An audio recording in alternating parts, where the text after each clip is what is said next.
I am quickly becoming someone who's known for talking about food, but food is often one of the most exhausting things to talk about. Why is that? First, there's the notion of authenticity. Try talking about Italian food online and you'll easily see what I mean. This appeal to purity, sometimes referred to as the no true Scotsman fallacy, can suppress open discussion, whether it comes in the form of no true pizza can be topped with pineapple, or no real Mexican uses flour tortillas for tacos. Speaking of Mexican authenticity, any child from a border town or immigrant parents has to walk this line all the time. Are they called chilies today or chiles? Mango or mango? Quesadillas or quesadillas? Hit that full-on Giada de Laurentiis mascarpone code switch if you want, but I won't question your authenticity if you call it mascarpone.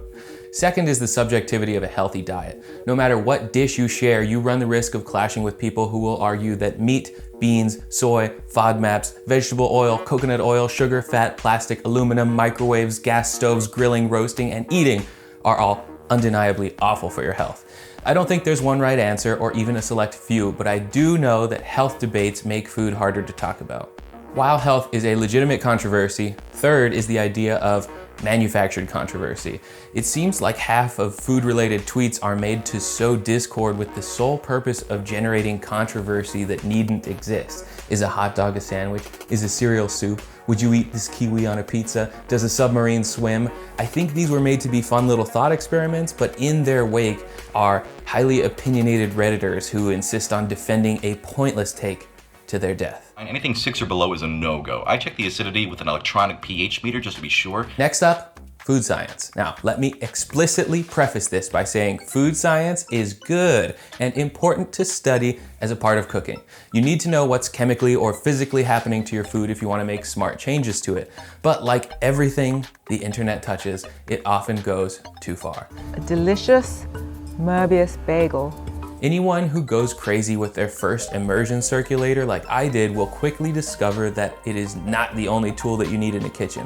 While it's nice to have a perfect steak that's one temperature edge to edge, you discover that when applied to, say, a pork shoulder, you lose the imperfect edges, crispy nubbins, and burnt ends of a regular smoke or roast. Yes, you could use science to make brownies perfectly perfect all the way through, but then you wouldn't have corner pieces.